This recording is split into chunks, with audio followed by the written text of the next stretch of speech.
আমার ইচ্ছেই করছে না ওর কাছ থেকে সরে আসতে। পৃথিবীতে মনে হয় আসলে এর চাইতে সুখ বুঝি আর কোথাও নাই। আসলে হয়েছে কি, আমার হাজব্যান্ড তো বাইরের রাষ্ট্রে থাকে, আমি একাই থাকি। আমার শ্বশুর শাশুড়ি আছে। স্বামী প্রায় বছর ৩ হলো বাইরে থাকে। তো যখনই বাইরে চলে গেছে ৬ মাস পরে উনি, তখন থেকে মানে আমার শরীরটা আসলে ওনার কথা বা ওনার সাথে কাটানোর সময়গুলো যখন মনে হয় তখন আমার খুব খারাপ লাগে। সেই সুখগুলো খুঁজে পাওয়ার কিন্তু পাই না। অনেক সময় দেখা গেছে নিজে নিজে। তো স্বামীর অভাবে আসলে আমি অনেক দিন থেকেই স্বামীর অভাবটা ফিল করছিলাম। সেখানে একটা নতুন কম্পাউন্ডার এসেছিল। সেই কম্পাউন্ডার বাইরে কম্পাউন্ডারটা আমাকে প্রথম দেখে আমার ভেতরে ওর মন চলে গেছে।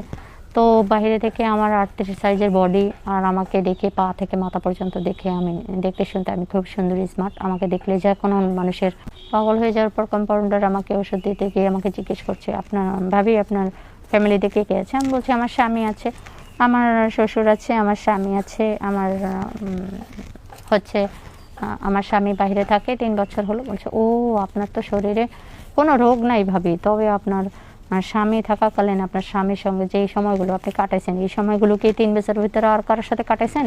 ভাবে কি কাউকে সময় দেওয়া যায় নাকি? আমার স্বামী আছে, আমি তার স্ত্রী, আমি কিভাবে এভাবে অন্য কাউকে সময় দিতে পারি? আপনার শরীরের সুস্থতার জন্য তো আপনাকে আসলে এটা করতে হবে। আমি বলছি মানে আপনার এখন তো আমি ওনার কথা শুনছি আর আস্তে আস্তে মানে আমার শরীরটা সারা শরীর শিউরে উঠছে। করে বলছে যে এই সময় তো আপনাকে দিনে রাতে ৪ বার করলেও যে গিয়ে আপনার শখ পূরণ হবে না। আর সেই আপনি এরকম একটা মানুষ, আপনি কিভাবে একা একা থাকেন? এই জন্যই তো আপনার শরীরে অ্যালার্জি দেখা দিয়েছে। আপনার সারা শরীর আরও ফুলে উঠবে, তখন কি করবেন? তো আমি বললাম আসলে রোগ যেহেতু আছে তার চিকিৎসা তো অবশ্যই আছে। ডাক্তার সাহেব কি ওষুধ দিচ্ছেন? উনি বলছে, ডাক্তার সাহেব তো ওষুধ দিয়েছেন, ওষুধ তো পাশাপাশি খাবেন। এখন ডাক্তার তো আর আপনাকে এই সলিউশনগুলো বলতে পারে না। ডাক্তার সাহেব আমাকে বলেছে আপনাকে বুঝিয়ে বলতে। বউ, এই এলাকার বউ, আমি আসলে কাকে কিভাবে বলবো এই জিনিসগুলো? আমি আসলে কার সাথে শেয়ার করবো এই কথাগুলো? এখানে আমার ননদও নাই বা আমার বড় একটা ভাবিও নাই, আমি কার সাথে কথাগুলো শেয়ার করব? আর কিভাবে কি করবো আমার মাথায় ধরছেন, আপনি আমাকে একটা বুদ্ধি দেন। তখন উনি বলল, বুদ্ধি আমি কি করে দেবো? এখন আমি বুদ্ধি দিলে তো আপনি বুদ্ধি নেবেন না। আমি বলছি যে না। তখন উনি বলছে যে কেন, কাউকেই আপনার পছন্দ না? যে এমন কাউকে, ইস এই মানুষটাকে পেলে আমি মানুষটার সাথে একটু সময় কাটাতাম, মনে হচ্ছে এই মানুষটা আমাকে একটু শান্তি দিতে পারতো, এরকম কাউকে দেখে মনে হয় না? তখন আমি কম্পাউন্ডার পা থেকে মাথা পর্যন্ত দেখছি, আর আমার ওনার পা থেকে মাথা পর্যন্ত দেখার সিস্টেম দেখে কম্পাউন্ডার খুব সহজেই বুঝে গেছিলো আমার ভালো লাগে। তখন আমি বললাম যে না। তো বললো, আপনাকে যদি কেউ পছন্দ করে সেক্ষেত্রে কি আপনি তাকে অ্যালাউ করবেন? না, আপনার শারীরিক সুস্থতার জন্য আপনার আপাতত যে কোনো মানুষের সাথে একটা সম্পর্কের প্রয়োজন। তো আমি বললাম হ্যাঁ, তাহলে তো করতেই হবে।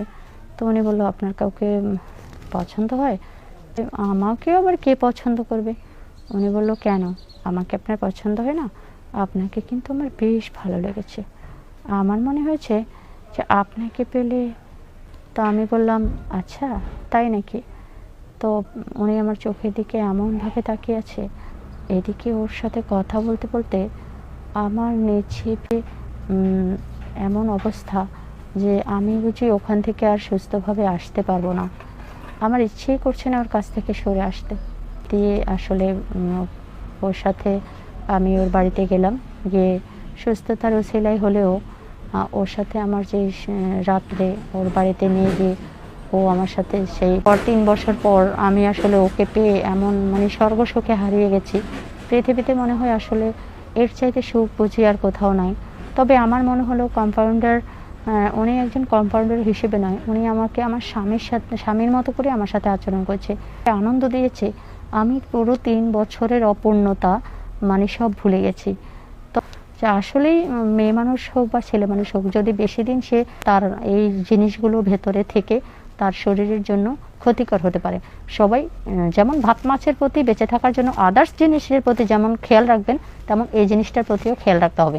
হ্যাঁ, আমার স্বামী বিদেশে চলে গেছে দেখে আমি একেবারে সাধু সওদাগর হয়ে গিয়ে দেখা গেছে 2 বছর 4 বছর এইভাবে সময় কাটিয়ে দিলাম, কি আসলে এইভাবে সময় টাইম স্পেন্ড করতে হবে? এটা আসলে স্বামীদেরও ব্যাপার।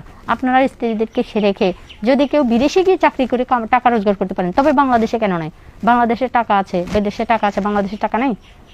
তাই বলে আপনাদের জন্য তো আপনি সেখানে ছেলে মানুষ, আপনি ইচ্ছে করে যেখানে সেখানে যেতে পারেন, একটা মেয়ে মানুষ তো ইচ্ছে করলে যেখানে সেখানে যেতে পারে না। তখন এসে কি হলো, আমার বউ তো অসুস্থ, আমি আর একটা মেয়ে নিয়ে বিয়ে করে নিয়ে আসি। তখন তা সে এতদিন তো শান্তি পেল না, আপনি আসার পরও তার উপর আপনি আর অন্যরকম একটা অশান্তি তার উপরে চালিয়ে দিয়েছেন। আসলে তো এটা ঠিক না।